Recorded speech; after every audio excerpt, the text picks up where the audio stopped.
Hello, c'est Flavie de l'équipe Join Maestro. Bienvenue dans la rediffusion de la table ronde Diversité dans la tech, 3 leviers d'action pour rétablir la balance. Cet événement avait lieu le 7 décembre chez Join Maestro, l'école du produit de la tech. Tu vas pouvoir écouter nos 4 intervenantes prendre la parole sur ce sujet et partager leurs expériences qui sont si précieuses. Si tu as des questions, n'hésite pas à les mettre dans le chat. Cependant, comme cet événement n'est pas live, on en prendra connaissance, mais on ne peut pas te garantir de t'apporter des réponses. Aussi, plusieurs ressources seront mentionnées pendant tout le live. Si tu souhaites y accéder, consulte la description de la vidéo ou le chat du live, on mettra un lien. Je te souhaite une bonne écoute. Bon, bienvenue à tous. Je suis hyper contente de vous accueillir ce soir. Bonsoir à tous ceux que j'ai pas encore croisés. C'est chouette de vous voir réunis pour un sujet qui est aussi important. Moi qui me tient à cœur, je suis hyper contente qu'on organise cet event. C'est une des raisons pour lesquelles je fais ce métier, la diversité dans la tech. C'est vraiment quelque chose qui me tient à cœur personnellement et qui tient forcément à cœur à Join Maestro. Est-ce qu'il y en a ici qui ne connaissent pas l'école Maestro ? Vous pouvez lever la main, comme ça on peut bien vous shamer. Non. Ok, donc quelques personnes, mais genre, non. Un alumni Maestro qui lève la main. Donc pour tous ceux qui ne connaissent pas, Maestro, c'est l'école du produit et de la tech. On va former sur tous les métiers, product manager, no-coder, numérique responsable, product design, et tous les métiers qui gravitent et dont on entend de plus en plus parler autour des outils digitaux. Et du coup, là ce soir, vous êtes à un Maestrix. Maestrix, ce sont les événements du coup, que j'organise depuis presque 2 ans, qui ont pour but vraiment de rendre accessibles les notions autour du product management et des métiers de la tech en général.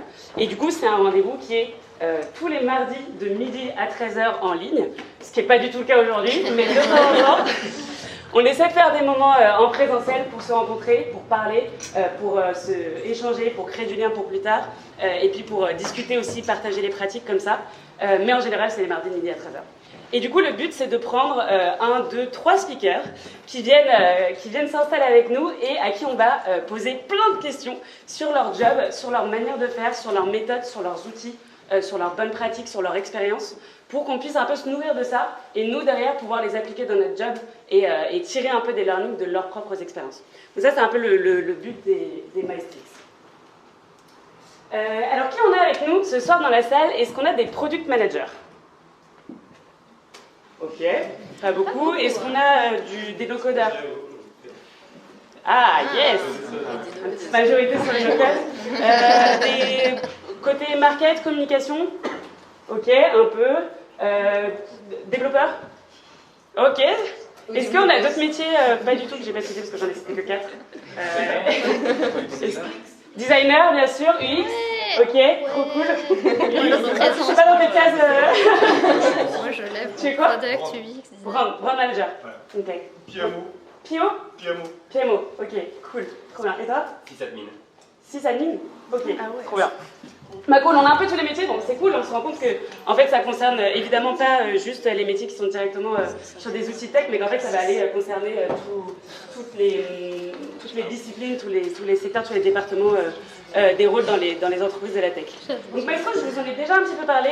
Nous, comment on fonctionne? On est convaincus que pour apprendre quelque chose, il faut le faire. Et du coup, on n'a que des programmes qui sont basés sur de la pratique. 80% de pratique, 20% de théorie. Et le but, c'est qu'à chaque fois, on a un intervenant qui vient, qui nous présente une méthode, un outil qu'il utilise, et ensuite on enchaîne sur 80% de cas concrets avec une étude de cas qu'il a rencontré lui dans son job, et on met les mains dans le cambouis, on essaye par soi-même, on se trompe, on fait n'importe quoi, on recommence, et on apprend, et on fait mieux la fois d'après. Ça c'est vraiment la pédagogie, plus que Maestro, la pédagogie de Maria Schools. Je ne sais pas si vous l'avez vu, mais si vous êtes chez Maria, qui est le campus auquel appartient Maestro. Et du coup, toutes nos écoles ont vraiment la même pédagogie au cœur de l'apprentissage. Donc là, c'est juste un aperçu rapide des programmes qu'on propose, mais je vous en ai déjà un peu parlé. Et du coup, pour vous donner un peu l'envergure de la rentrée qu'on prépare dès janvier, avec des nouveaux programmes qui débarquent. Et juste là, vous avez une super photo d'Osvan, qui est juste là, qui ne s'attendait pas à être nommé visiblement, et qui du coup s'occupe vraiment des entretiens avec les différents profils qui souhaitent rejoindre les programmes, ou simplement qui veulent discuter avec quelqu'un qui a l'habitude de parler avec des personnes en reconversion, qui se posent des questions, qui se demandent ok, c'est quoi la prochaine étape de mon profil, sur quoi je dois me former, et lui il a l'habitude d'échanger avec ces personnes-là pour essayer du mieux possible de les conseiller et de les diriger. Donc si vous le souhaitez, évidemment n'hésitez pas à lui parler en direct aujourd'hui ou à le contacter plus tard. Et je vous donne tout de suite nos prochains rendez-vous, mais je vais vous les enverrai aussi dans l'email de récap qu'on va vous faire parvenir avec le replay et quelques notes de l'échange qu'on va avoir maintenant, parce que ça va être super riche et vous n'allez pas tout retenir, alors on vous fera un digest. Mais du coup, nous on est hyper actifs sur LinkedIn, on poste à peu près tous les jours des news de nos alumni, de nos formations. On est aussi sur Meetup, c'est là que vous allez voir tous les Maestrix qu'on poste toutes les semaines, donc vraiment toutes les semaines un nouvel event, un nouveau sujet, etc. Et c'est tout sur Meetup. Et enfin notre site internet où il y a toutes les infos, il y a des ressources, il y a des toolbox, il y a des articles et il y a des infos sur nos programmes. Et juste avant de passer la parole, je voulais vous dire qu'en plus d'être un sujet qui est très important dans la tech et qui me tient à cœur, c'est une table ronde qui est organisée par Manon, qui est une des alumnies de 2 de nos formations, qui s'est formée au... Je suis pas en train de spoiler ta présentation, mais qui s'est formée au Product Management et au No-Code, et qui est pour moi un exemple de vraiment une alumnie qui est hyper bienveillante, qui a hyper soif d'apprendre, qui est super curieuse, et je suis hyper contente que ce soit elle qui anime ça, parce que tu portes un peu l'ADN de Maestro, qui est la manière d'apprendre qu'on veut vraiment proposer à tous, donc c'est très chouette que ce soit toi qui l'organise, je suis très contente.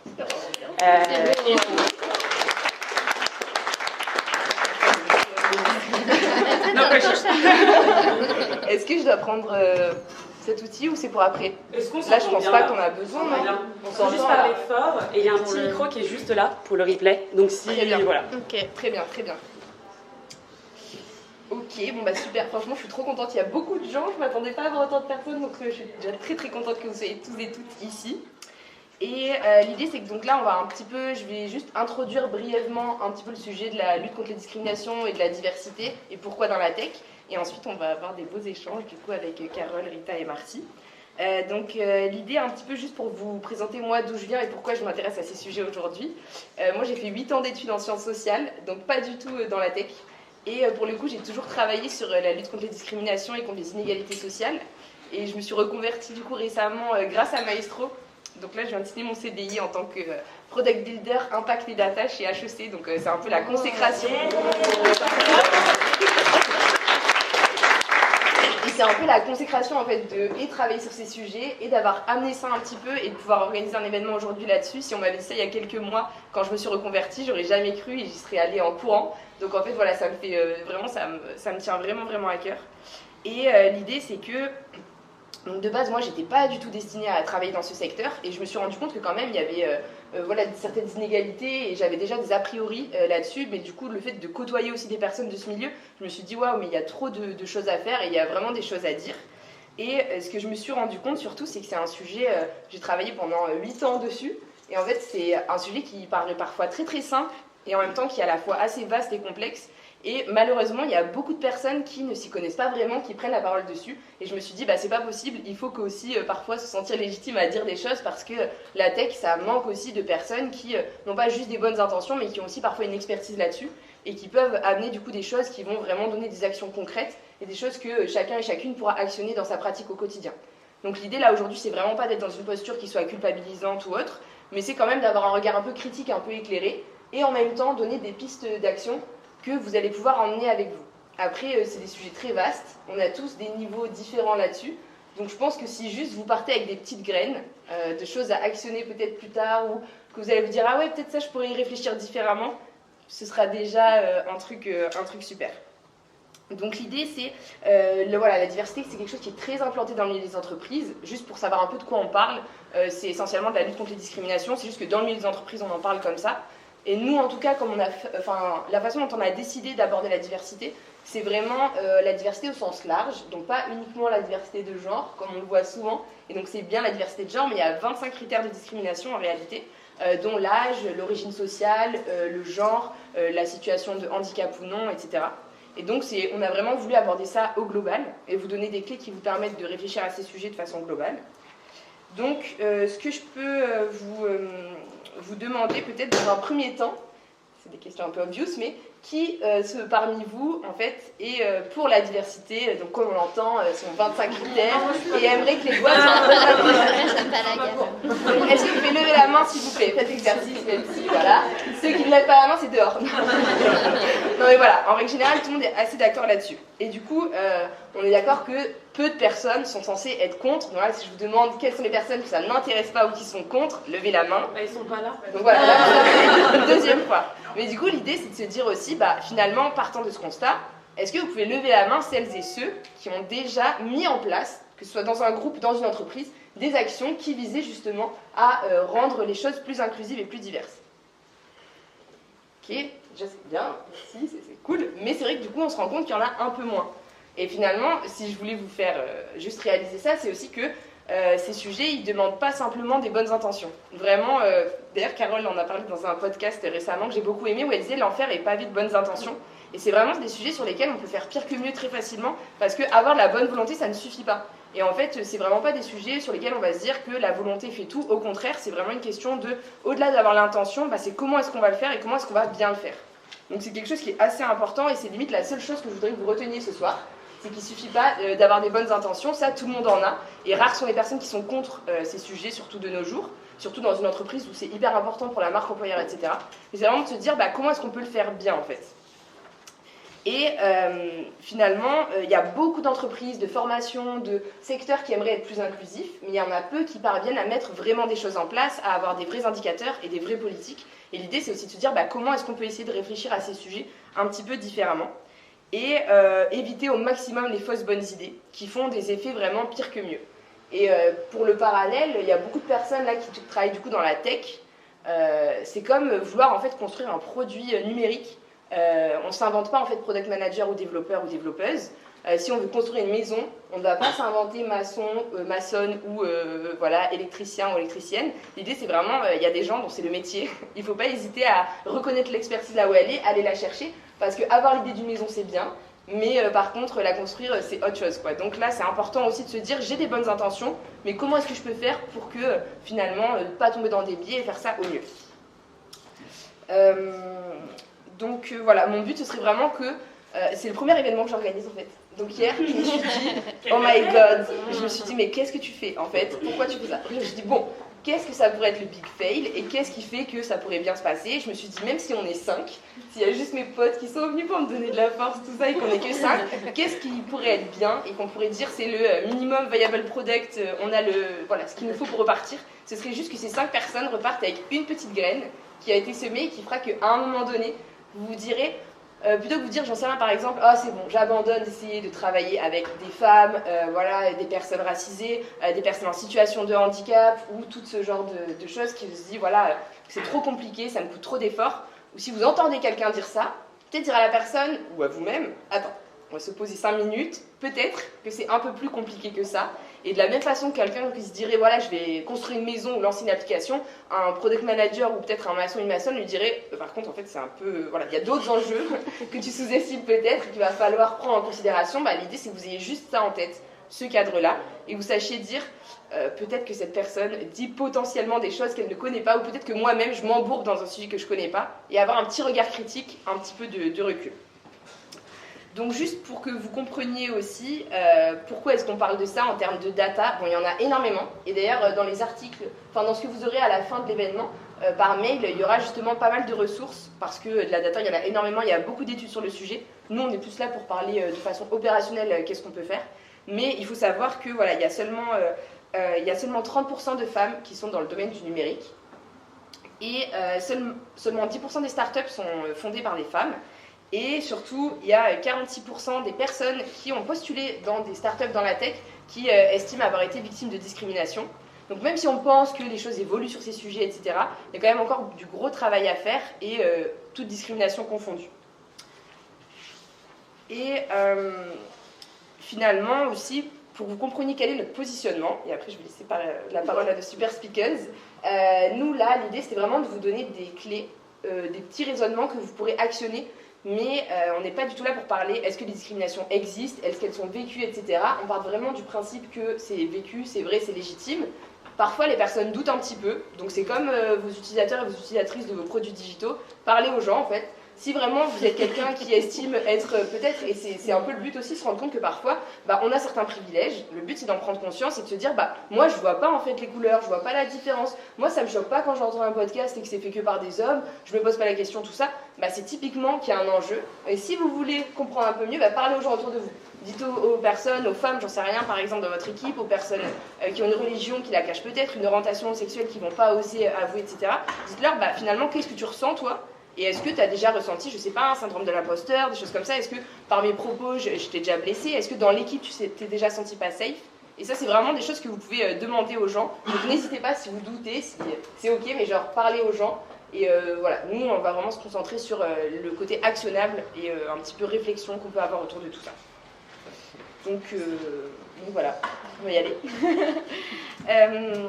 Du coup, l'idée, ce serait là que vous vous présentiez toutes les trois et est-ce que vous pourriez revenir un petit peu sur votre parcours et qu'est-ce qui vous amène aussi à vous intéresser à ces sujets? Ok, je prends la main. Moi, c'est Carole David. J'ai 37 ans, j'ai 2 enfants de 9 et 6 ans. Je le précise parce que je trouve ça toujours important de dire d'où je parle et encore, c'est très très limité par rapport à la compréhension de mon prisme et de mes angles morts. Je suis psychologue sociale de formation et j'ai passé à peu près une douzaine d'années dans les ressources humaines et le recrutement, tant en interne que côté conseil.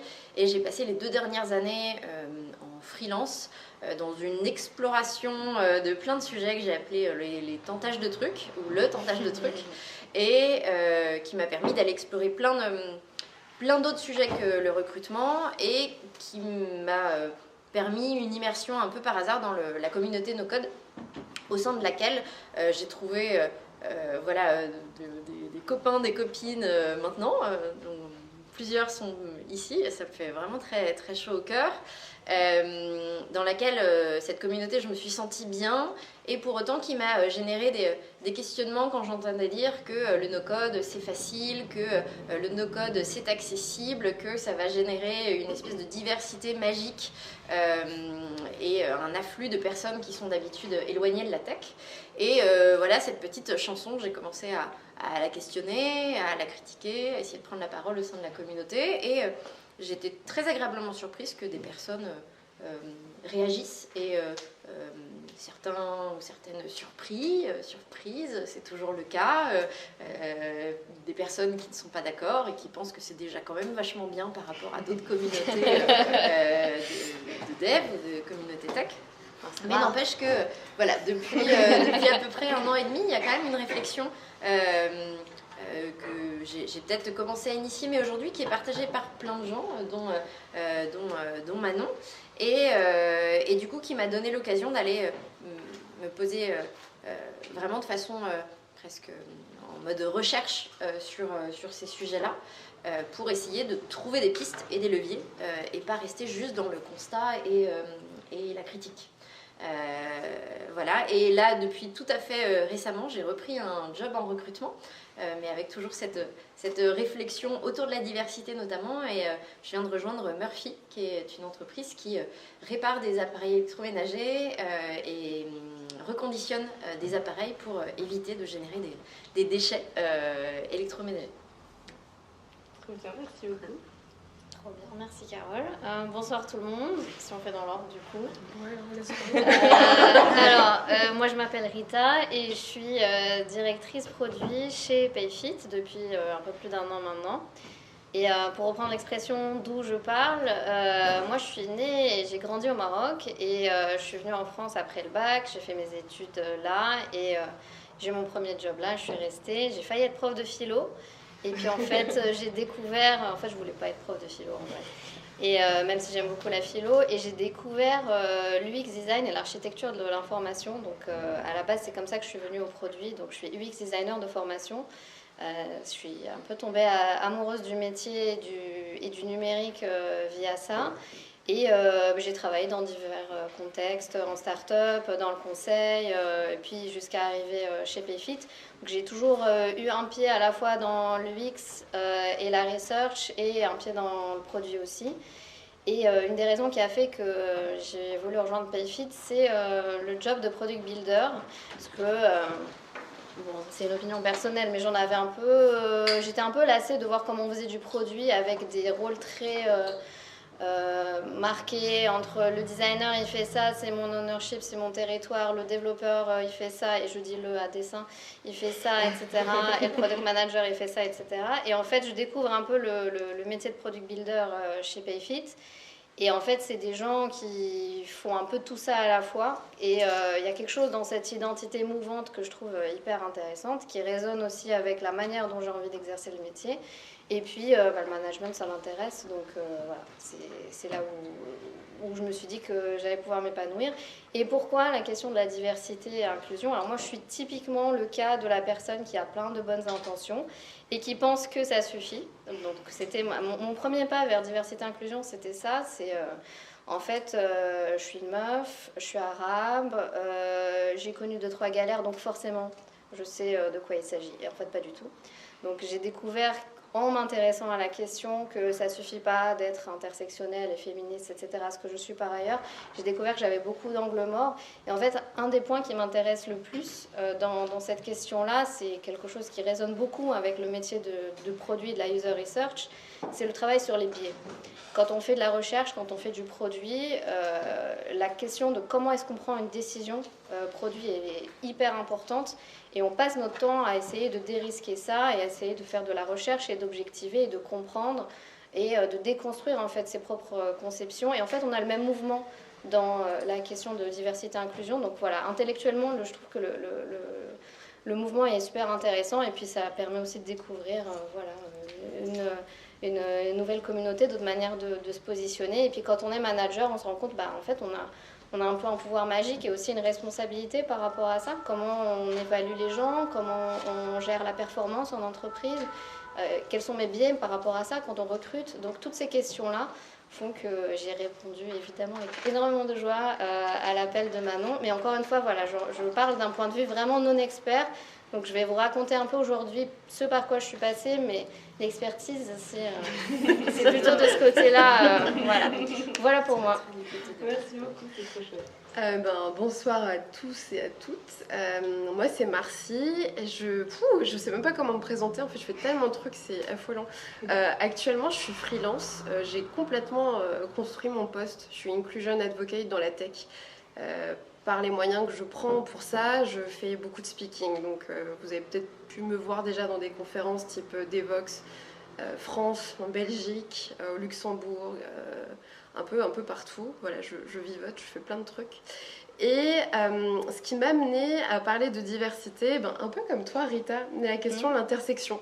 Déjà, de base, je suis métisse, j'ai 22 origines au compteur, ce qui est complètement abusé. Mais bon, quand on est issu de métisse, forcément.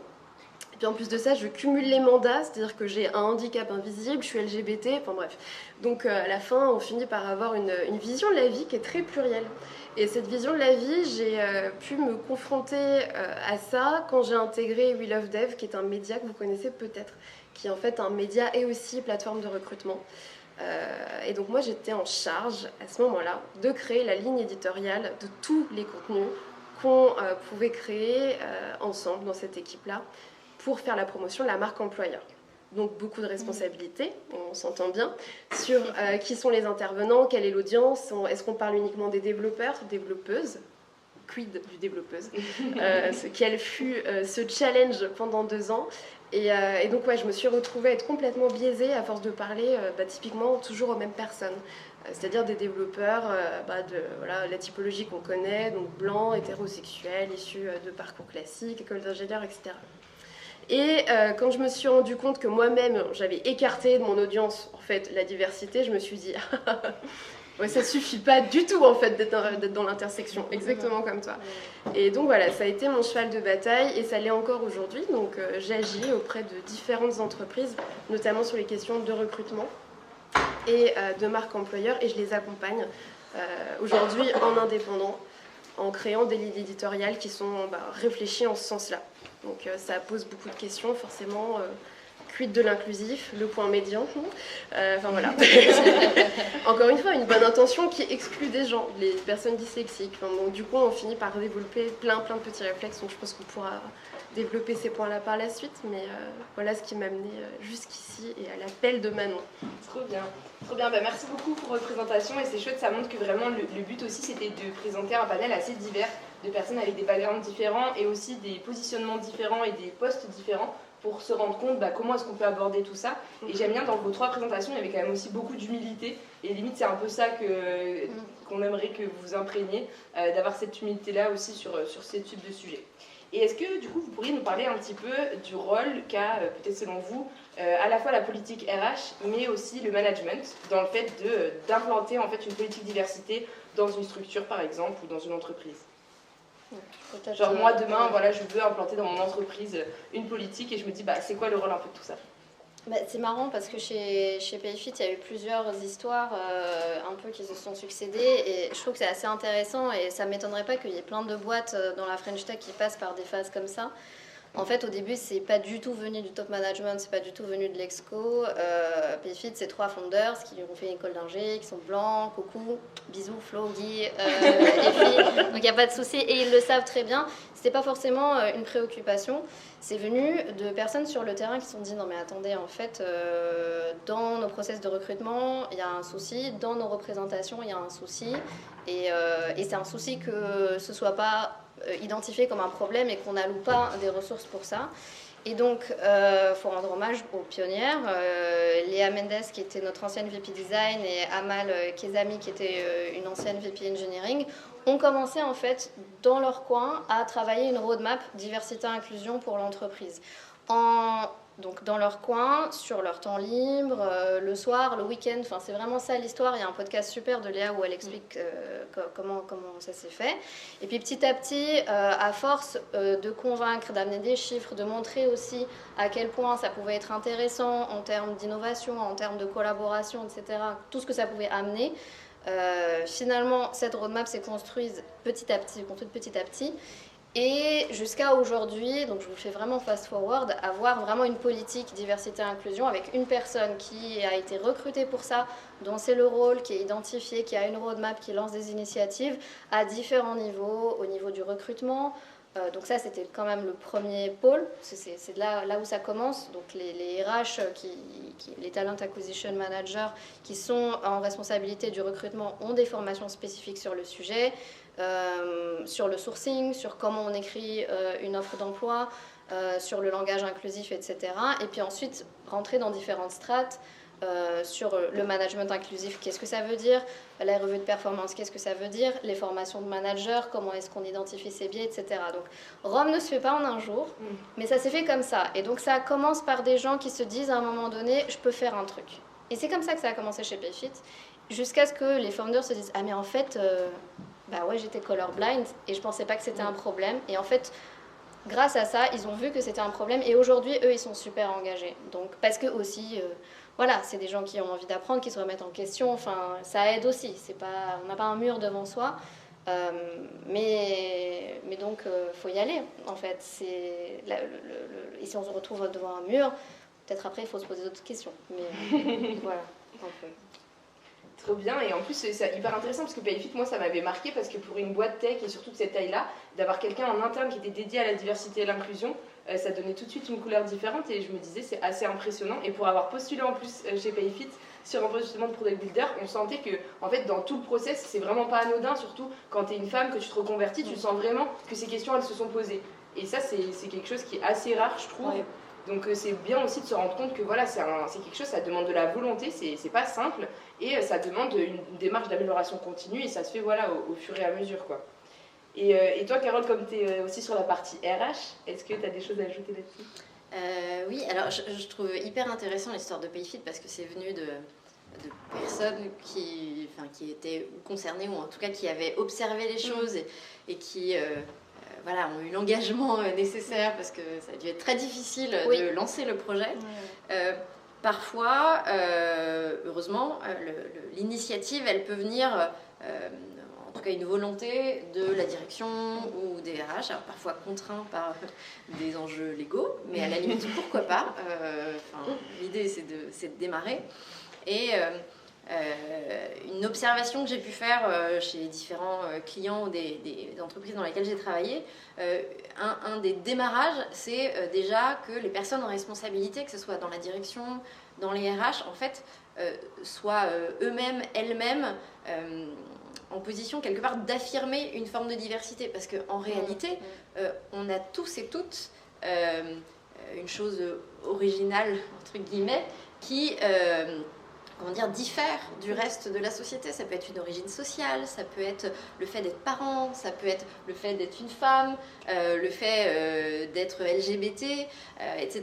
Et en fait, alors c'est difficile parce que c'est une forme d'injonction à assumer et à dévoiler et à sauter parfois, mais n'empêche que assumer les choses et montrer que soi-même on ose être représentant d'une certaine forme de diversité, ça tend la main à d'autres personnes pour le faire à leur tour. Et il y a quand même, je pense, dans les questions de diversité, d'inclusion, vraiment une logique qu'on peut appeler d'effet boule de neige ou d'effet d'œuf et de poule. Mais à partir du moment où on commence à voir de la diversité, ça ouvre la porte à davantage de personnes qui vont se projeter, qui vont oser à leur tour, etc. etc. Bien sûr, et ça se voit vraiment. Enfin, moi, je vois en tant que candidate, quand je vais sur des offres où je vois qu'en fait, la photo sur Welcome to the Jungle, c'est que des hommes blancs de 40 ans, je me dis, waouh, c'est pas pour moi, en fait, je vais pas être bien. Alors que c'est vrai que si je vois qu'il y a un truc, je me dis, bah oui, effectivement, je peux me projeter là-dedans et je peux m'y sentir bien aussi. Donc ça, c'est quelque chose qui joue énormément, la représentativité. Et pour rebondir sur cet élément-là, effectivement, il y a un côté œuf et de poule et on peut se dire, en fait, si j'ai pas suffisamment déjà de diversité à la base, je ne pourrais pas recruter davantage. Mais la notion de représentation, en fait, elle est pas forcément réelle. En fait, il faut la développer déjà dans l'imaginaire. Et le fait de justement dire il et elle et systématiquement d'utiliser les doublets, en fait, on fait exister. Alors, dans le cas du genre, on fait exister des représentations féminines et c'est déjà une forme d'impact. Pour prendre un exemple au sein de la communauté NoCode, alors je ne suis pas très bonne organisatrice et administratrice, donc j'ai testé des choses sans forcément en faire retour. Mais l'année dernière, à l'occasion du 8 mars, je me suis amusée à faire un petit sondage. J'ai posé une question sur le Slack qui était, à votre avis, quelle est la proportion de femmes au sein de la communauté des no-codeurs? Et j'ai fait, par le biais d'une petite astuce, un A/B test en orientant soit les personnes sur un questionnaire où on disait au sein de la communauté des no-codeurs, et une autre version était au sein de la communauté des no-codeuses et des no-codeurs. Alors, on n'est pas forcément sur un résultat statistiquement significatif, j'ai eu 80 réponses, mais sur ces 80 réponses, en fait, on avait une variation de la moyenne des proportions renvoyées. Donc, dans le cas où on disait que no-codeurs, on avait une moyenne à 23%, 24%, et dans le cas où on rajoutait nos codeuses, on avait une moyenne à un peu plus de 27%. Donc c'était 3 points de différence, et si on se parlait de la médiane, là on passait de 20 à 30. Donc ça veut dire que dans un cas, on avait la moitié des gens qui pensaient qu'il y avait moins de 20% de femmes, et dans l'autre cas, quand on disait juste les no-codeuses en plus, on passait à la moitié des personnes qui pensaient qu'il y avait plus de 30% de femmes. Donc c'est peut-être un petit impact, mais on crée de la représentation et en fait ça permet d'amorcer peut-être l'idée que, en tout cas, il peut y avoir plus de femmes. Bien sûr, et Marcy, toi je pense que c'est un sujet aussi que tu abordes beaucoup, mais typiquement, même juste de parler de développeuses en fait aussi, parce que je sais qu'il y a des développeuses justement dans la salle. En fait, si on genre votre métier au masculin, c'est normal que vous ne reconnaissiez pas dedans, et c'est hyper important aussi de montrer, et si quelqu'un dit développeur, quitte à parfois être un peu relou et dire en fait il y a aussi des développeuses, c'est comme quand on dit fondateur, en fait il y a aussi des fondatrices, elles peinent à l'être, mais c'est important de féminiser ça, parce que sinon les gens ne se reconnaissent jamais dedans, quoi. Mais Marcy, toi, c'est des sujets sur lesquels tu travailles beaucoup quand même, cette féminisation. Bien sûr, ouais, complètement. Accompagner en fait les représentations qu'on se fait, notamment dans le recrutement, on y revient, c'est un de mes points de vigilance qui est énorme. Déjà parce que je pense que vous le savez, quand vous faites des requêtes booléennes et que vous cherchez un intitulé de poste, il suffit que vous marquiez uniquement développeur pour tomber que sur des développeurs. Sauf qu'aujourd'hui, on est sur des enjeux de représentativité qui sont énormes. Rien qu'au niveau de la génération milléniale, donc on va dire je sais plus c'est combien, jusqu'à 1995, et la nouvelle génération, donc génération Z, on a une revendication plus forte de l'intitulé de poste. Aujourd'hui, les femmes ont envie d'être appelées développeuses. Donc elles vont le noter en fait dans leur intitulé. Rien que ça, si un recruteur ou une recruteuse ne fait pas l'effort de bien stipuler le féminin, et ben on tombe à côté de plein de candidatures et de plein de profils potentiels. Et ça déjà c'est dommageable. Autre point, en effet, il y a aussi la question de la rédaction de l'annonce. Qu'est-ce qu'on fait pour stimuler la façon dont la candidate va participer ? Et ça, c'est très représentatif de ce que tu disais au niveau de la photo, de la marque employeur, de comment on attire en fait ces personnes-là. Qu'est-ce qu'on en fait de toute cette féminisation ? Et des baby-foot, et des after-work, etc. Ça aussi, c'est des choses qui jouent énormément. Quand tu vois une offre, tu te dis non mais c'est pas sérieux. Enfin, il faut quand même faire quelque chose aussi pour nous attirer quelque part parce que ça n'intéresse pas forcément tout le monde, quoi. Mais totalement, totalement. Et sachant qu'en plus de ça, on a des biais genrés issus de notre représentation collective et de la façon dont on a grandi par le genre qui nous a été assigné, peut-être qu'on a développé autrement par la suite. Il faut savoir qu'une femme en moyenne, ou en tout cas quelqu'un qui est dans l'expression genre féminin, va avoir la nécessité de remplir à 90% la fiche de poste avant de postuler, versus un homme qui va se sentir apte à postuler à partir de 60% de compétences. C'est une moyenne, mais ça veut dire beaucoup de choses. C'est-à-dire que déjà psychologiquement, par le genre, on se freine totalement dans le process. Et ça, l'inégalité, elle commence déjà aussi là. Donc d'où l'intérêt de créer vraiment des annonces qui sont inclusives et on s'entend bien par la féminisation, mais aussi l'univers collectif. Foot, FIFA, bière, pizza, super cool, mais il n'y a pas que ça dans la vie, s'il vous plaît. Voilà. Et c'est vraiment comme dans le produit, quoi. Tu veux attirer des nouveaux utilisateurs, tu vas te poser la question, dans le recrutement, c'est d'autant plus important. Et typiquement, sur le recrutement, ça a permis de switcher vers l'autre sujet, mais c'est un peu le sujet du no-code. Donc je sais qu'il y a plein de personnes qui ne sont pas forcément tech et qui ne savent pas forcément ce que c'est. Donc juste pour définir dans les grandes lignes, c'est un sujet vaste, mais en gros, c'est des outils qui permettent à des personnes, typiquement comme moi, de pouvoir en fait créer des sites internet, des applications ou autres, sans forcément avoir fait des études de développement et savoir utiliser du langage de programmation informatique. Et donc, par exemple, moi qui n'ai jamais fait ça, je peux, en me formant et en apprenant et en me cassant un peu les dents, comme disait Flavie, en testant des trucs qui ne marchent pas, etc., apprendre en fait à créer des outils. Donc l'idée, c'est que le mouvement no-code, et en tout cas, c'est quelque chose qui est très présent dans la francophonie, c'est tout un tas d'outils qui permettent à des gens, comme peut-être plein de personnes dans la salle qui ne savent pas faire ça, de se former, d'apprendre à créer des choses par eux-mêmes. Et l'idée, c'est qu'avec ces outils qui ont émergé, moi j'ai beaucoup entendu quelque chose et qui quelque part part de très bonnes intentions, et j'ai envie de dire c'est très bien, mais il y a un peu ce discours de le no-code, c'est super inclusif, c'est super accessible, t'as pas besoin de savoir coder, ta petite sœur, tu peux devenir no-codeuse, tu vois, toute ta famille, il n'y a pas de souci, il n'y a plus de limite d'âge, de genre, tout ça, le no-code c'est vraiment pour tout le monde, du coup limite, vous avez plus d'excuses, donc il y a un peu ce truc qui revient souvent. Et du coup, je voulais savoir un petit peu, vous, qu'est-ce que vous pensez de cette idée de le no-code, c'est divers, c'est inclusif?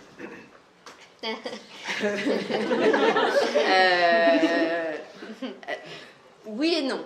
Il y a un potentiel d'inclusion, mais en fait, ce que je m'efforce de répéter, c'est que à trop vouloir dire que c'est inclusif par défaut, en fait, ça finit par être contre-productif.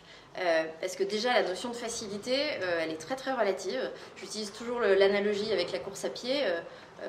Faire de la course à pied, oui, a priori tout le monde peut le faire, sauf qu'on oublie qu'il faut des baskets, il faut ses deux jambes, il faut pouvoir sortir de chez soi, donc potentiellement faire garder ses enfants ou ne pas être dans une période de confinement. En fait, il y a tout un tas de barrières à l'entrée qu'on n'imagine plus, et pour le no-code c'est un peu la même chose, c'est-à-dire qu'à force de répéter que c'est facile, on oublie qu'il y a des barrières à l'entrée, et en niant ces barrières, du coup on ne permet pas à ces personnes qui sont derrière de les franchir, et en fait il faudra toujours un ordinateur, donc avoir les moyens de se payer un ordinateur.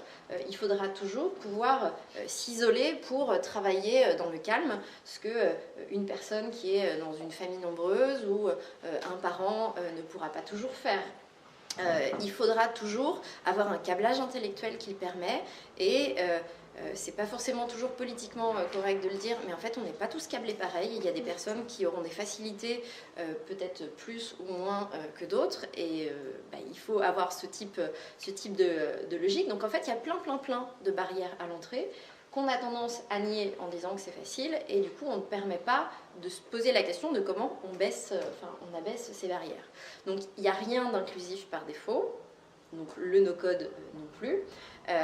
En revanche, il y a un effet d'opportunité, c'est que ça reste une pratique qui est encore en devenir, donc en proportion, on a un collectif, on a des effectifs de pratiquants et de pratiquantes qui sont encore limités par rapport à la pratique du développement. Et donc, on a encore cette possibilité de développer la proportion. Alors, je parle beaucoup des femmes parce qu'on parlait d'angles morts. Je me méfie de mes angles morts et voilà, je suis une femme, mère, voilà, avec des origines sociales modestes, mais je suis valide, je suis blanche, je suis hétéro, etc. Donc je me méfie de mes bonnes intentions. Mais en tout cas, il y a la possibilité de créer des effets de proportion parce que c'est maintenant et parce que c'est en train de se développer et parce que sans parler de facilité, le temps d'apprentissage est réduit. Donc du coup, ça permet de développer plus vite les compétences. Et donc ça, c'est un super effet d'opportunité. Mais aujourd'hui, quand on regarde un petit peu la communauté, Pierre qui est dans la salle a mené une étude au sein de la communauté de No Code France cette année pour l'association No Code France.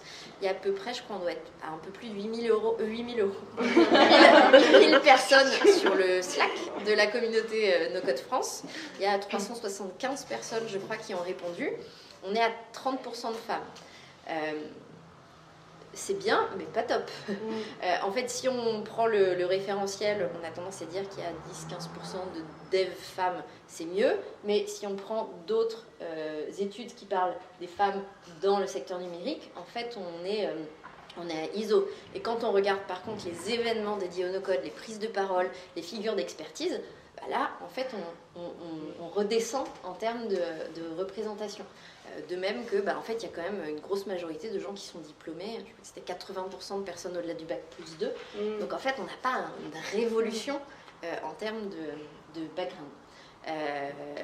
Donc, c'est un effet d'opportunité, mais il n'y a pas d'état de fait qui dirait que, tac, en un claquement de doigts, par un effet magique, on a un développement de la diversité via le canal no-code. Ouais, c'est super intéressant parce que même maintenant que j'ai organisé cet événement, c'est marrant, il y a des personnes qui me contactent pour que je parle sur ces sujets et parfois on me dit ouais, du coup le no-code, comment c'est inclusif et tout, parce qu'en fait il n'y a pas besoin de savoir coder, donc en fait c'est super maintenant, tout le monde peut l'utiliser. Et comme tu l'avais très justement dit une fois Carole, en fait c'est pas parce qu'une pratique est plus simple, enfin c'est pas parce que l'outil est plus simple que la pratique elle est inclusive. En fait un marteau, ça restera toujours un marteau, il est peut-être super facile d'utilisation, mais ça dépend dans les mains de qui on le met, comment on apprend aux gens à s'en servir, etc. Et sur le no-code, c'est typiquement ça. Et moi, je suis un bon exemple quelque part. J'étais hyper éloignée de ça. Moi, je pitais rien aux maths, à la tech, aux outils informatiques et tout. Enfin, c'était très compliqué. Et pourtant, j'ai réussi à... Maintenant, c'est mon métier, donc je suis super contente. Mais la route, elle a quand même été longue. Et typiquement, ce qui était dur, c'était d'entendre, c'est super facile. Tout le monde me disait, c'est trop facile. Donc, quelque part, je me suis dit, ok, j'y vais. Donc, c'est quand même cool. Mais derrière, je me disais, mais je galère de ouf. Alors qu'en fait, les gens disent que c'est simple. Je me disais, est-ce que tu es bête? Et en fait, j'avais l'impression, je me disais, bon, je vais y aller encore plus fort, mais quand même, c'est compliqué. Et un jour, j'ai entendu Carole en parler et dire, en fait, si vous avez jamais manié d'algorithmie, de logique booléenne, donc j'étais là, je sais quoi les logiques booléennes, en fait, pour vous, ce sera plus dur. J'ai dit, ah oui, en fait, le monde s'ouvre à moi, je comprends. Et j'ai toujours envie autant d'en faire mon métier, mais au moins, je sais quels sont mes freins, je sais sur quoi je peux bosser, et c'est pas juste, c'est hyper simple de fait, quoi. Et toi Rita là-dessus, comme tu recrutes des product builders, et c'est d'ailleurs grâce à toi que je suis là-dedans, parce que c'est quand même Rita qui un jour à un événement m'a dit « Ah, nous on a un poste comme ça, si ça t'intéresse, n'hésite pas », et qui m'a servi de rampe de lancement. Donc c'est aussi bien d'avoir... product builder ce que tu as envie de faire en fait. Ouais, exactement. Ouais. Et comme quoi c'est aussi bien, si on n'a pas des gens qui viennent nous dire en fait t'es capable, tu peux le faire, ça existe, regarde, en fait on peut carrément passer à côté quoi. Non, c'est super intéressant. Moi, je vais prendre le fil rouge de la néophyte qui découvre la life. Donc moi, pareil, j'arrive chez Payfit, je vois cette équipe magnifique de product builders, une petite quarantaine, et je me dis, mais en fait, c'est une des équipes les plus diverses que j'ai jamais vues. Donc, je fais la corrélation absolument fausse que c'est la low-code, parce que c'est la petite nuance, c'est que PayFit a inventé un langage interne, mais bon, on va pas rentrer dans le détail, mais voilà, que c'est cet outillage-là qui fait que, en fait, on peut apprendre, on n'a pas besoin d'avoir un bagage de fou, on n'a pas besoin d'avoir tel type de diplôme, etc. C'est incroyable, c'est génial. Pas du tout. Pas du tout, pas du tout, pas du tout. Qu'est-ce qui faisait la diversité? Alors, il y a plein de choses. Il y a peut-être une petite dimension de... Effectivement, c'est ouvert à une diversité de profils en termes de diplôme. On n'a peut-être pas forcément besoin d'avoir voilà, le diplôme de l'école ingénieur, etc. Mais il faut avoir effectivement une logique algorithmique, etc. Donc ça, c'est pas forcément donné à tout le monde. Donc elle venait d'où cette diversité? Elle vient pas de la low-code, en fait, elle vient des pratiques managériales. Et en fait, quand je suis arrivée, j'ai toujours une boss qui s'appelle Inès Sali, donc la troisième du trio dont j'ai parlé tout à l'heure, qui en fait a mis en place des pratiques managériales inclusives pour encourager le fait d'avoir une équipe qui soit diverse, qui se trouve fait de la low-code et qui se trouve être composée de product builders et product buildeuses. Mais en réalité, ça repose sur énormément d'autres critères qui font que les personnes qui sont là, déjà, et ça c'est mesuré parce qu'il y a un questionnaire qui est envoyé tous les trimestres pour prendre un peu le pouls de comment se sentent les gens dans l'entreprise. Et il y a notamment une question, c'est est-ce que je me sens moi-même au taf? Et là, c'est systématiquement à 100% de réponse. Donc 100% des gens disent je me sens moi-même parce que ça... Pourquoi il y a ça? C'est en fait une culture de travail qui est fondamentalement collaborative déjà. Et donc là déjà on sort un petit peu des poncifs de diversité inclusion avec les choses qui se voient de loin, les couleurs de peau, les cheveux roses, machin bidule. Non, en fait on ne parle pas de ça. On construit par exemple de manière tout à fait terre à terre, on construit les roadmaps ensemble. On considère que les gens ils sont experts de leur sujet. On va les empowerer, on va leur donner de l'autonomie. On va co-construire avec eux leur chemin de carrière. On va leur dire qu'est-ce que tu penses de ci, de ça. Et le chemin de carrière, en l'occurrence, ça on en parle aussi, il y a des chemins de carrière qui sont différents. Donc si un product builder, une product buildeuse a envie de s'épanouir un peu plus dans le design que dans l'engineering ou dans le product management, en fait c'est possible. Et donc c'est quoi le secret du management inclusif, là en l'occurrence qui a été mis en place par Inès? C'est créer de l'espace pour que les gens puissent s'exprimer, pour qu'ils puissent être autonomes et pour qu'ils puissent être acteurs de leur carrière. Et ce faisant, on fait un truc de dingue, c'est qu'en fait, ils ont tous un mégaphone, elles ont tout un mégaphone pour dire « Non mais PayFit, c'est génial, il faut venir ». Voilà, plus besoin de travailler en termes de recrutement. Et bon, j'enjolive un petit peu et l'idée, c'est pas du tout de faire la pub de PayFit et de dire que c'est génial, c'est merveilleux, tout va bien, il y a encore énormément de choses à faire, mais je voulais un peu grossir le trait pour vous dire, moi aussi j'ai été un peu, entre guillemets, victime de cette illusion qu'en fait, de base, comme c'est nouveau, c'est forcément inclusif et il y a une forme de facilité comme ça, et en fait non, c'est qu'il y a du travail derrière qui est intentionnel, sur le management inclusif, sur des méthodes de travail qu'on pourrait, entre guillemets, qualifier d'old school, en fait, qui n'ont rien à voir avec la nouveauté de la tech, qui ont à voir avec des gens qui sont formés au sujet, qui ont à voir avec des gens qui n'ont pas peur d'ouvrir le débat, qui n'ont pas peur d'accueillir la critique de gens qui sont leur N-1, leur N-2, qui accueillent le feedback, qui sont dans l'amélioration continue. En fait, ça repose sur ça, en réalité, et moins tellement sur la technologie, parce que ça, derrière, c'est un terrain de jeu qui est génial, mais c'est un terrain de jeu. Mais c'est hyper intéressant parce que dans ce que tu dis, ça montre aussi que, enfin pour moi en tout cas qui suis newbie dans ce secteur, je trouvais que même si la tech et le produit c'était pas les secteurs les plus inclusifs, comme il y a vraiment cette vision de on construit un produit digital, on le met dans les mains des gens, on est prêt à accepter la critique, etc. On a quand même cet état d'esprit déjà qui est présent dans ce secteur de ok on va se confronter aux utilisateurs, s'il faut on change. Et donc en fait cet esprit d'amélioration continue et de mettre les personnes au centre, on l'a déjà. Et surtout, dans ce que tu dis, ça montre bien que en fait, finalement, si jamais juste tu crées un espace inclusif pour les gens, peu importe les raisons pour lesquelles tu le fais, en fait, c'est quelque chose qui va profiter à tout le monde. Et ça, je l'ai vraiment vu pour avoir fait, 2 mois de formation chez Maestro avec plein de personnes différentes, etc. C'est qu'en fait, je me suis rendu compte, peu importe ce que tes spécificités, ce pourquoi tu as une organisation qui t'est propre ou des convictions qui te sont propres, créer un espace qui permette à chacune de pouvoir être qui qu'il a envie et d'être bien dans le travail, en fait, c'est breaking news, c'est super pour la productivité. Les gens, ils sont contents, ils travaillent bien. Et comme tu dis, en fait, ils vont dire aussi qu'ils aiment ce qu'ils font. Et moi, je suis la première à recruter des gens pour Maestro tout le temps. Parce qu'en fait, c'est hyper simple. J'ai été bien dans ce truc, je m'y suis sentie valorisée, en confiance. On m'a donné les clés. J'ai pu construire mon propre chemin. Je me dis, allez, go. Non seulement j'adore, mais en plus, j'en fais la pub. Donc ça montre aussi qu'il n'y a pas forcément besoin de se dire comment on fait de la diversité, mais aussi juste comment on fait en sorte que les gens ils se sentent bien au travail. Et créer cet espace-là, ça va profiter aussi effectivement à la diversité. Et par rapport à ça, Marcy, justement, toi qui aussi avais cette mission de devoir recruter des développeurs et des développeuses, est-ce que tu penses que c'est l'aspect technique qui fait qu'on galère à les recruter? Ou est-ce que justement, il n'y a pas d'autres choses qui font qu'on peut les rattraper aussi, ne serait-ce que, par exemple, là, avec le no-code, on se dit, ok, c'est moins compliqué, du coup, on aura peut-être plus de gens. Est-ce que toi, c'était finalement la complexité du métier de développeur qui fait que peut-être on avait plus de mal à recruter? Je pense pas que c'est forcément une question de complexité. Je pense que, si on doit faire le parallèle avec les communautés no-code, j'ai un peu la sensation, et sans doute que c'est ultra biaisé ce que je vais vous dire, donc désolée d'avance, mais j'ai un peu la... Moi, je mets les pieds dans le plat. Non, mais en fait, j'ai un peu la sensation que tout ce qui est attrait au no-code, c'est aussi une espèce de croisement de chemins pluriels à tout à chacun. Et en fait, on arrive tous et toutes avec nos bagages de ce qu'on a fait avant. Donc en fait, on n'est pas en train d'exclure notre propre background et on fait que rajouter des pierres aux édifices qu'on construit du coup au produit, à la user research et à la façon dont on va réfléchir ensemble de manière collaborative.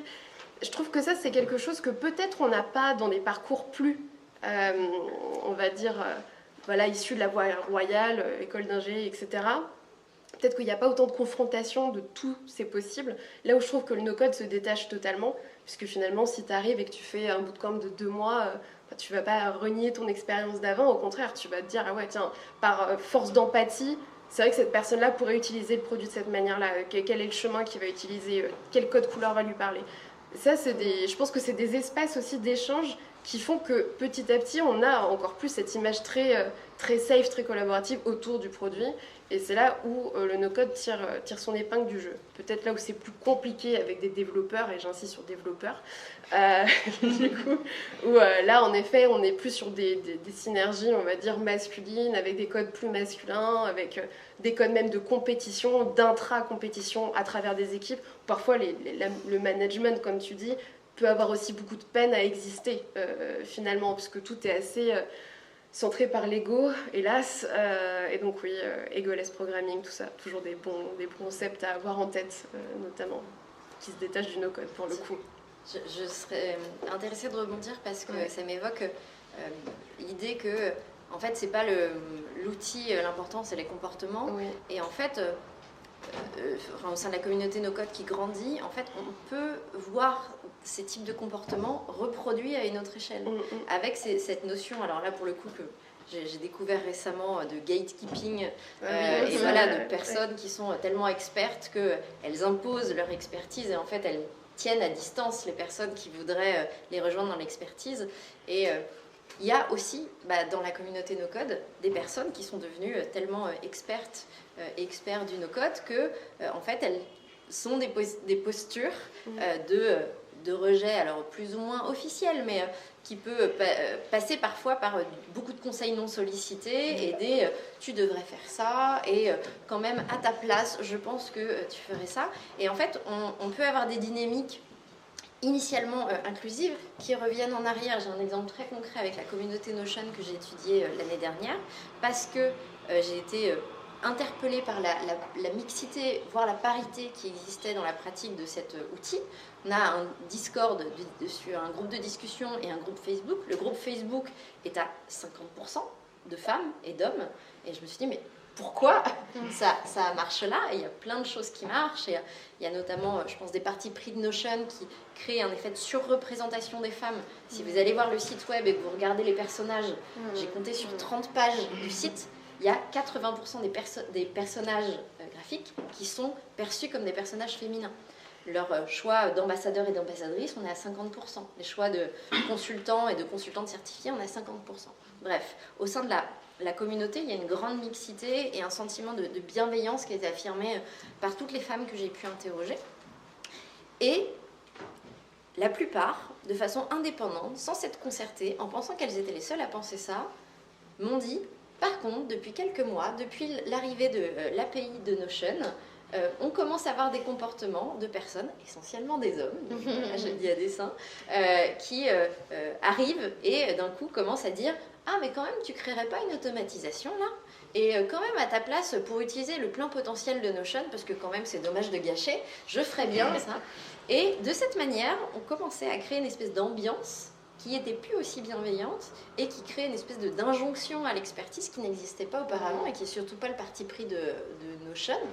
Et un petit effet de rétropédalage en termes d'inclusion, alors que Notion est considéré comme un outil très accessible, simple, etc. Donc en fait, la notion de gatekeeping, elle se recrée, en fait, quels que soient les niveaux de complexité. Et c'est vraiment des trucs de comportement, quoi. Et juste pour les personnes aussi qui ne connaissent pas forcément ce que c'est Notion, donc c'est vraiment un outil parmi ceux qu'on décrivait. Et ce qu'a décrit aussi Carole, c'est cette idée de base, c'était un outil simple qui était assez accessible. Et dès qu'on remet un peu de technicité, finalement on se rend compte qu'il y a de moins en moins de femmes aussi. Donc s'il y a bien un truc avec lequel aussi vous pouvez partir, c'est cette idée de finalement, dès le moment où on se sent un peu expert de quelque chose, en fait, même sans le vouloir, on va forcément fermer la porte à d'autres personnes par les remarques qu'on va avoir, par les conseils qui sont parfois pas sollicités, etc. Est-ce que peut-être vous, individuellement, vous pouvez vous dire, c'est ok, en fait, quand je vais dire ça, est-ce que la personne, elle a déjà exprimé qu'elle avait besoin d'aide? Est-ce qu'elle avait envie d'être aidée là-dessus? Et est-ce que je peux pas juste la laisser faire son bout de chemin comme tout le monde? Il y a aussi se dire, voilà, comment est-ce que je peux participer ou non, même si ça part toujours d'une bonne intention, parce que de toute façon, on le sait que c'est souvent le cas, se dire, peut-être que ma bonne intention, elle va produire quelque chose qui était peut-être pas ce que j'avais voulu de base. Donc est-ce que je suis ok avec ça? Et si je l'ai fait une fois et que je vois que c'est le cas, est-ce que la fois d'après, j'ai envie de reproduire ça à nouveau? Et avec le cas de Notion, ce qui est très intéressant, c'est que ça montre qu'en fait, c'est pas anodin. On ne se retrouve pas sur un site d'un outil informatique avec 50% de femmes qui sont représentées, etc. Ça veut dire qu'à un moment donné, ça a été voulu. On est dans une société, et ça c'est vrai que c'est quelque chose, je voulais aborder aussi au début, c'est des choses qui nous dépassent. Les discriminations, etc. Il faut toujours trouver aussi où il est le juste milieu. L'idée, c'est pas de pointer les gens du doigt. C'est aussi se dire, c'est des logiques qui nous dépassent. Donc en fait, c'est aussi ok si à des moments, sans le vouloir, on y participe, parce que dans tous les cas, c'est comme ça que ça fonctionne. Mais c'est par contre se dire, comme je sais ça, et comme je sais que c'est multifactoriel, et que même si j'ai grave envie, il y a des chances que ça se passe pas comme prévu, et que j'exclus même si j'en ai pas envie, aussi se dire, peut-être que je peux faire attention dans mes actions, à ne pas entretenir certains mécanismes que j'aimerais peut-être pas trop alimenter, et plus me dire, si je veux aller contre ça, comment je peux faire? Donc je trouve que dans un cas comme ça, surtout sur Notion, c'est impressionnant parce qu'en tant qu'utilisateur ou utilisatrice, on ne se rend pas forcément compte. Moi, je ne vais pas sur Notion en me disant « Ouais, il n'y a que des femmes ». Je me dis juste « c'est ok ». Par contre, c'est vrai que s'il n'y a que des hommes, je vais me dire « Oula ». Donc c'est vraiment des sujets sur lesquels il faut réfléchir et qui ne se font pas par nature, quoi. C'est super intéressant ce que tu dis. Je t'ai peut-être coupé, excuse-moi. Mais ça me fait rebondir. J'ai envie de rebondir sur le rapport à l'expertise, en fait. Et en fait, oui, il y a des gens, à un moment donné, ils vont apprendre, et ils vont devenir experts d'un sujet, et c'est très très bien. Mais comment tu te positionnes quand tu deviens expert du sujet? Et pareil, je suis là pour vous raconter des histoires, donc je vais raconter notre histoire dans mon équipe. On a embauché récemment, il y a un peu moins de 6 mois, 2 nouvelles personnes qui sont toutes les deux UX writers, donc ils sont assez seniors. C'était un choix aussi, on voulait des gens qui ont fait ça depuis longtemps, etc. Et elles ont le titre, toutes les deux, d'expertes UX Writing.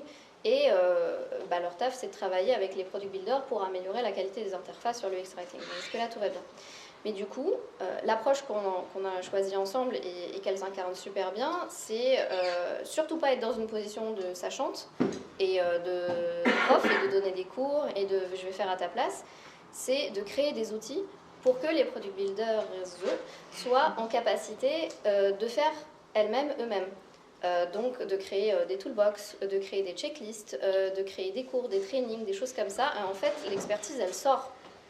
Et elle est là, elle est dispo, c'est-à-dire que je ne suis pas là pour te faire la leçon, mais en fait, tu vas gagner tellement plus de temps si tu apprends à faire ça toi-même.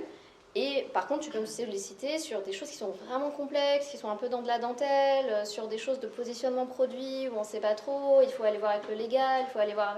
Voilà, et donc on transforme un petit peu cette posture d'expert en posture de empowerment, en pouvoirment, On appelle ça enablement chez PayFit, on crée des outils, mais on n'est pas là pour faire à la place d'eux.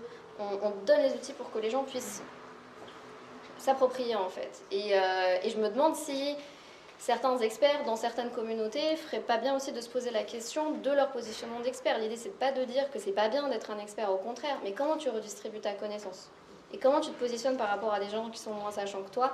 Mais en fait, il y a plusieurs réponses à ça et le donnage de leçons, le truc-splaining, bon, c'est pas forcément la seule option possible en fait. Oui, puis c'est aussi que c'est beaucoup d'ego. Enfin, à un moment donné, on s'en rend tous et toutes compte. Je pense quand on est au travail, on est là, on acquiert des compétences, on a envie de montrer qu'on sait. Il y a un petit truc aussi où on a envie de se faire flatter pour ça. Et c'est aussi se dire, bon, en fait, mes compétences et mes connaissances, je les ai. Et l'idée, c'est comment je les donne à d'autres personnes. Mais quelque part, je mets un peu l'ego dans une boîte et il ne s'agit pas vraiment de moi. Comment je donne les clés aux gens. Et quelque part, c'est bon, quoi. Au bout d'un moment, si on est OK avec ce qu'on a, on n'a pas forcément à prouver tout le temps. Et se dire, comment je peux me mettre en retrait et pas tout le temps expliquer, et aussi avoir d'autres personnes. Moi je sais que ça a été le cas avec Carole et d'autres personnes chez Low Code France qui vont dire moi je suis pas experte mais j'ai de la visibilité, tu peux peut-être t'identifier à moi en tant que no-codeuse du dimanche et c'est ok en fait.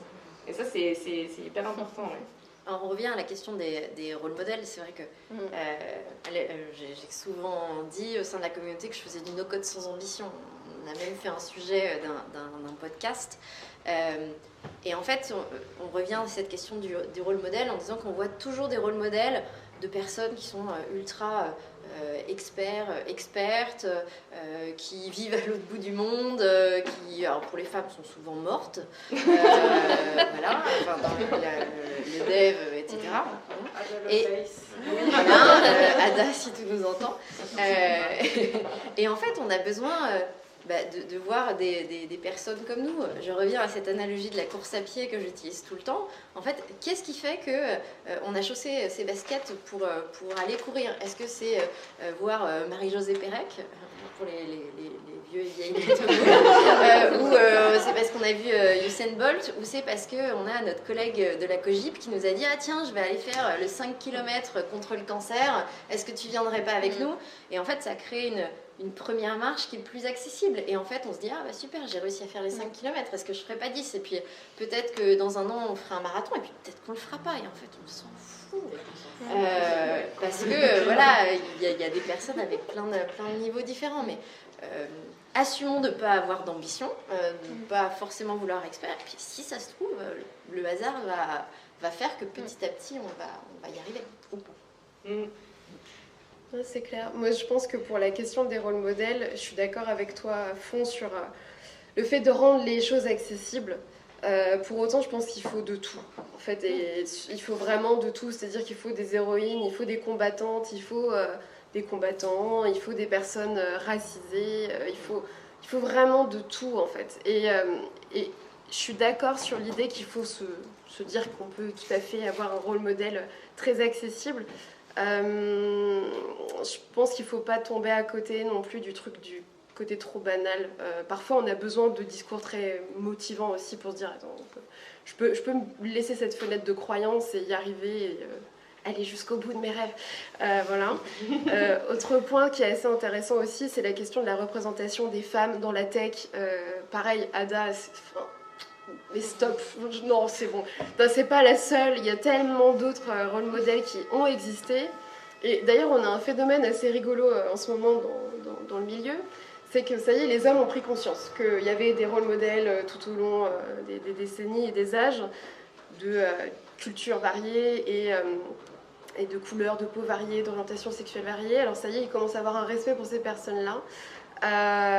Et ils oublient les femmes d'aujourd'hui. Donc en fait, il y a une espèce de double discours et de double considération. C'est-à-dire que même vous, là, en tant que femme, en tant qu'homme dans la salle, il suffit que vous soyez un tantinet allié ou que vous vous sentez complètement à l'aise avec un rôle de rôle modèle, finalement, vous ne devriez pas vivre plus de freins de la part des personnes qui ne sont pas comme vous, dans la considération qu'ils ont de vous. Typiquement, moi je vois pas pourquoi je serais moins respectée qu'Ada Lovelace en fait. Enfin, désolée, je vois pas pourquoi. Non, mais c'est hyper important de bien paramétrer ce truc-là parce que ça rejoint totalement la question de l'ego et la question de l'expertise et la question de l'attribution en fait du mérite. S'il vous plaît, on est en 2022, la méritocratie, on peut sortir de ce modèle-là 2 minutes. C'est hyper important parce que c'est totalement excluant et finalement on tombe à côté de beaucoup d'objectifs, surtout sur la discussion de ce soir. Donc voilà, je tenais juste à vous rappeler ça. Ne vous faites pas avoir par cette histoire de rôle modèle et de respect en asymétrie. Réclamez toujours votre droit au respect pour ce que vous faites, pour ce que vous attribuez à la cause, que ce soit en toute décontraction ou avec héroïsme. Vraiment. C'est marrant parce que tu dis ce que j'avais pas forcément capté, c'est un peu naïf comme réflexion, mais qu'en fait c'est vrai, souvent les rôles qu'on a ils sont morts Oui. et paix à leurs âmes, mais en fait des fois on peut se dire aussi, il y a peut-être plein de gens vivants, peut-être que moi je représente, comme tu dis, peut-être un peu ce que représente Ada Lovelace pour certaines personnes, et se dire, même en tant que, enfin voilà, peu importe qui on est, se dire est-ce qu'autour de moi il n'y a pas un peu des personnes comme ça qui sont pour le coup vivantes et avec qui je pourrais échanger aussi et considérer de la même façon. Et c'est vrai que oui, on peut aussi se projeter dans quelque chose de un peu plus tangible, héroïque ou non, parce qu'effectivement je pense qu'il y en a besoin, mais ouais, quelque chose de plus à notre portée quoi. Bah, totalement. Tu vois, là je suis à la tête d'un manifeste qui sort là, dans la tech, justement pour une meilleure représentativité des luttes des intersections, et notamment pour les femmes. Bah, je sais que ça m'arrive dans mon parcours parce que j'ai écouté des gens, parce que je leur ai offert une safe place, parce que je les ai pas jugés, je me suis pas mise en experte, même si j'ai peut-être plus de billes que certaines personnes, mais l'idée c'est pas de blâmer et de pas être dans une culture du blâme, et au contraire avoir des marges de droit de l'erreur aussi, c'est des choses qui sont hyper importantes. Et tu vois, toutes ces personnes-là, toutes ces femmes-là qui m'ont fait confiance et en qui je fais confiance aussi, hein, qui sont issues de tellement des 25 points de discrimination légaux qu'on pourrait tous regrouper dans ces différentes personnes, c'est aussi une manière d'exister aujourd'hui et de se dire ouais, en fait, non, le game, il change maintenant, en fait. Et on a le droit, dans le présent, de pas tout le temps avoir une espèce de fenêtre entre futur et passé, en se disant, mais qu'est-ce que je fais là est-ce que je peux aussi être acteur et actrice du changement? Franchement, les gens dans la salle, allez-y, foncez, c'est trop bien d'être dans l'action aussi, et pas juste dans un truc contemplatif, quoi. Mais surtout, je comprends aussi ce truc qui arrive par rapport au no-code. Enfin, moi, c'est ce que je ressens aussi. J'arrive dans un secteur que je connaissais pas, je vois qu'il y a des choses qui évoluent, je vois que c'est pas si gros que ça que je peux avoir un impact. Et donc, je comprends complètement toutes les personnes qui se disent bah oui, bah du coup, c'est super inclusif. Et j'ai envie de dire, quelque part, bah, l'intention est bonne, allons-y de la bonne façon. Et je pense que c'est typiquement des choses qui sont en train de se créer. Et même le product management, c'est pas non plus si vieux que ça. C'est quand même des choses sur lesquelles on peut avoir quand même de l'impact dans notre sphère, dans notre entreprise, dans notre entourage, et se dire bah voilà comment je peux essayer aussi de faire bouger les choses à mon échelle. J'ai souvent entendu ça dans le secteur de la diversité, de la lutte contre les discriminations. Je trouve que dans ces secteurs-là, ça s'y prête particulièrement parce que c'est pas très vieux, c'est pas très gros, c'est en pleine construction aussi. Donc il y a moyen quand même de faire des petites choses, et même juste dans son équipe de travail ou autre. Mais du coup, ça nous permet de glisser vers la dernière question. Et après, l'idée, ce sera aussi d'échanger avec vous. Mais qui est un petit peu, bon, selon vous, là, avec tout ce qu'on a dit, c'est quoi un peu les do's and don'ts avec lesquels on peut repartir? Et je dis on parce que même nous, enfin voilà, on n'est jamais fini de se déconstruire sur ces sujets. Il y en a pour toujours. Mais du coup, c'est quoi un petit peu, selon vous, les trucs qui marchent pas, si chacune veut rentrer chez lui en se disant j'ai appris quelques trucs aujourd'hui, quoi. Vous avez besoin de réfléchir. Un, parce que s'il fallait ne garder peut-être qu'un, ce serait celui-là. C'est de commencer par ne rien faire, au sens où, en fait, commencer juste par écouter et fermer sa gueule. Parce que c'est quelque chose que je me suis appliquée à moi-même depuis maintenant quelques temps, où je commençais à prendre conscience de mes angles morts, et pour autant que de mes super bonnes intentions. Et j'ai commencé à suivre des personnes sur Twitter qui n'étaient pas moi, qui n'étaient pas dans mes privilèges, donc notamment des personnes handicapées, des personnes racisées, des lesbiennes. Et alors, les premiers temps, mais j'avais envie de rugir à chaque fois, de dire des notes all valides, des notes all blanches, des notes all hétéro, etc. Et en fait, je me suis forcée à ne rien dire, et au fil des semaines, au fil des mois, en fait, je me suis dit, mais on n'a pas la même vie, on rencontre pas les mêmes situations. Et un exemple de bonnes intentions, du coup, qui me reste et qui est une espèce de phare, c'est sur... alors, je parle pas beaucoup de handicap parce que je ne connais pas vraiment bien la vie des personnes handicapées, mais typiquement, le nombre de threads que je vois de personnes qui parlent de juste le nombre de valides qui me poussent mon fauteuil sans m'avoir demandé mon avis. C'est un truc, mais en fait, qui est hyper répandu. Et je ne me souviens pas, peut-être que je l'ai fait, peut-être que j'aurais envie de le faire, mais maintenant, c'est hors de question. Et en fait, ça n'est qu'une anecdote, mais qui est, je pense, représentative de ces fameuses fausses bonnes idées, ou des trucs avec des effets pervers, parce qu'on a envie d'aider. Parce que c'est pour notre karma et notre bonne action, mais en fait, on ne prend pas le temps de réfléchir de ce qui aurait un effet bénéfique. Et de juste d'écouter, de lire des personnes, de relayer leurs paroles. Je pense que c'est un truc, déjà qui est une bonne première base quand on cherche à s'intéresser à ces questions-là. Et surtout, là, il y aura toujours des personnes qui diront « Mais moi, je connais quelqu'un qui est en fauteuil roulant et qui aime qu'on lui pousse son fauteuil. » Et c'est ok, en fait. On a tous le droit, on a beau être peut-être en situation de handicap, on a encore le droit d'avoir des avis divergents et c'est hyper ok. Et c'est aussi se dire peut-être que j'ai une bonne intention, c'est cool. Peut-être qu'il y a des gens qui aiment bien, mais peut-être qu'il y a des gens qui n'aiment pas. Déjà, je peux poser la question. Et juste des trucs comme ça, et ça vaut pour tous les sujets, quoi. Moi, des fois, j'ai vu aussi des personnes qui disent effectivement qu'elles ont un handicap plus ou moins visible, et les gens me disent « Alors, du coup, tu devrais faire ça, ça, ça. » Et tu te dis un peu « Waouh, en fait, ça va. » J'avais pas forcément demandé. Donc, tous ces genres de choses, et même, ça nous arrive, et ça nous arrivera, et c'est hyper ok. Enfin, faut y réfléchir, mais ne serait-ce qu'après coup, de se dire « Ok, c'était peut-être pas so smart, et peut-être que je peux faire différemment la fois d'après, quoi. » Je rebondis là-dessus, je suis hyper évidemment alignée avec ça et c'est hyper important de bosser ses angles morts en fait, de se poser la question c'est quoi mes angles morts. Moi j'en ai un que je commence un petit peu à peine à toucher du doigt, c'est tout ce qui relève de la neurodiversité en fait. Et bon, du coup je rattache ça à la question du management, mais en fait des choses qui me paraissent évidentes, moi qui ne le sens pas du tout, et je me rends compte, et au début ça me tendait. Et en fait, je me rends compte que ça ne devrait pas et que, par exemple, les fautes d'orthographe, par exemple, les fautes de grammaire, par exemple, moi j'ai beaucoup de facilité à l'écrit pour structurer un document, pour structurer ma pensée. Du coup, j'ai l'impression qu'en fait, c'est un acquis pour tout le monde. Maintenant, en fait, il y a des formes d'expression qui sont différentes et c'est tout à fait OK. Et là où ça commence à être un problème et où on peut commencer à devenir analyste, se dire en fait, là, il y a une personne peut-être dans mon équipe qui n'a pas ces codes-là, mais qui apporte beaucoup, mais en fait qui va toujours continuer à se confronter à un format particulier ou à des impératifs ou des codes d'entreprise, parce que c'est comme ça qu'on fait passer ce qu'on pense être du travail de qualité.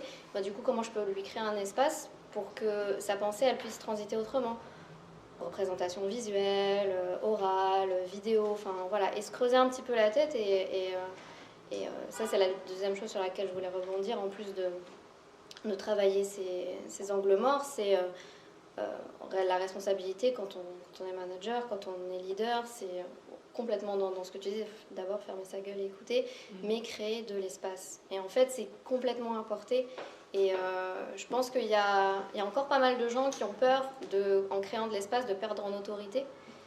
Parce que de créer un espace où ta parole elle va être contredite, où il y aura du débat, et en fait c'est tellement plus enrichissant. Ça fait peur au début, mais une fois qu'on l'a fait, on ne peut plus revenir en arrière, et c'est incroyable ce qui se passe dans ces moments-là. Donc vraiment encourager ça et créer de l'espace, amplifier la voix des gens, nommer.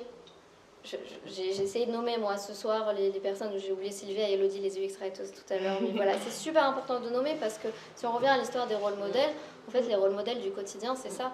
Moi mes rôles modèles c'est Léa, Amal, Inès, c'est elles qui ont créé cet espace là, et c'est important de faire résonner ça chez les autres pour dire en fait voilà, concrètement l'exemple il est là sous nos yeux, il n'y a pas besoin d'aller chercher Ada ou Sheryl Sandberg ou je sais pas qui, voilà.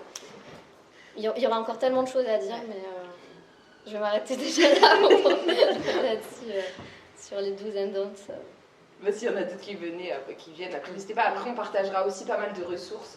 L'idée, c'est de pouvoir s'imprégner de ces réflexions-là. Donc, je suis très alignée avec ce que vous avez dit sur la posture empathique. En fait, je pense que c'est vraiment ça. C'est une des clés de résolution, et en même temps, il y a aussi ce double effet qui est donner la voix aux personnes qui sont du coup différentes. Moi, typiquement, j'ai souvent eu cet amalgame un peu bizarre parce que je suis, du coup, vous l'aurez compris, 22 origines, bref, c'est chelou. Mais je suis en partie afrodescendante, et il y a des personnes pour qui, genre, j'étais une personne purement africaine, ce qui est pas... J'ai aucun problème sur cette représentation-là, hein, mais typiquement, ma couleur de peau, aujourd'hui, ne me permet absolument pas de m'identifier à une personne noire, en fait. Donc, je vais pas ressentir et vivre le même lot de racisme et d'intersection et de brutalité, même si j'ai des origines en commun. Et ça, typiquement, c'est des choses que j'ai pu remonter dans la tech, en me disant, en fait, c'est pas parce que vous avez genre une personne qui vous semble... j'aime pas ce mot, exotique, qui va du coup, on va dire, représenter toute la diversité. Et comme je vous disais, moi j'accumule des mandats, donc c'est une catastrophe. Mais du coup, voilà.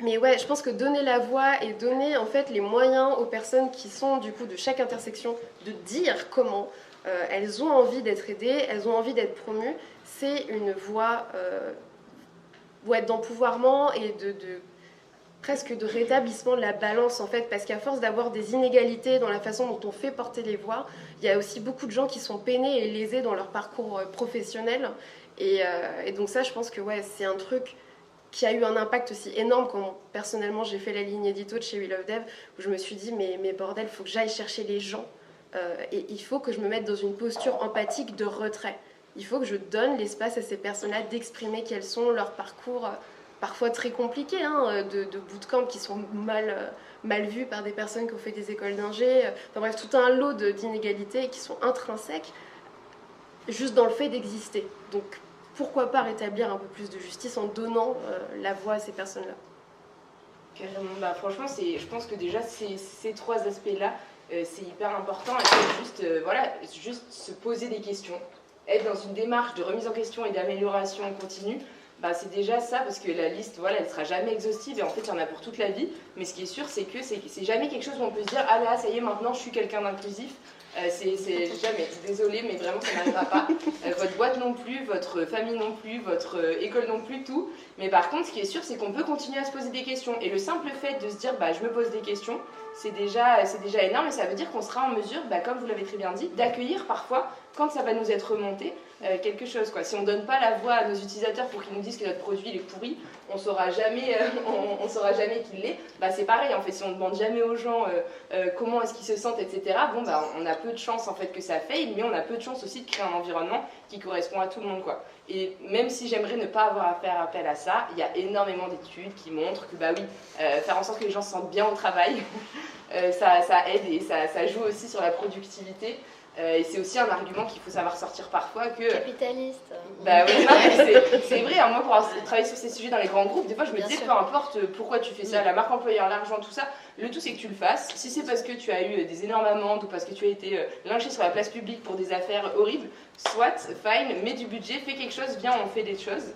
Mais c'est vrai que l'idée c'est voilà, déjà si on se remet en question et qu'on se dit qu'il y a des choses à changer, bah c'est déjà très bien. Et je sais qu'aujourd'hui je parlais avec quelqu'un qui a organisé le No Code Summit, qui est un gros événement, et qui a été assez taclé, et grâce à Carole aussi en partie, enfin en tout cas aux gens de la communauté No Code France qui ont aussi dit bah en fait c'est bizarre, vous organisez un événement, il n'y a que des gars, c'est mondial et tout, enfin pourtant il y a plein de femmes quand même qui no code, et j'ai bien aimé parce que bah, le gars il a quand même été en mesure de me dire bah en fait on a foiré, on nous l'a dit, j'ai dit bah déjà savoir le dire même publiquement parfois, en fait oui c'est normal, vous étiez que des hommes, vous organisez, bah il y a pas de souci, enfin il y a un petit souci, mais vous pouvez pas, on peut pas voilà, avoir une charge mentale à rallonge, voilà, exactement, on a des angles morts, donc bon bah le tout c'est d'en être conscient et de se dire ah oui, j'ai peut-être pu oublier, et peut-être que la prochaine fois qu'il va organiser un événement, il va demander à d'autres personnes, est-ce que tu peux checker un peu parmi les speakers et les speakeuses comment ça se passe, et l'idée c'est juste ça, d'avoir cette démarche là, et si on se foire, de se dire bah ça peut arriver, comment on s'améliore en fait. Carrément. Trop bien. Bon bah du coup,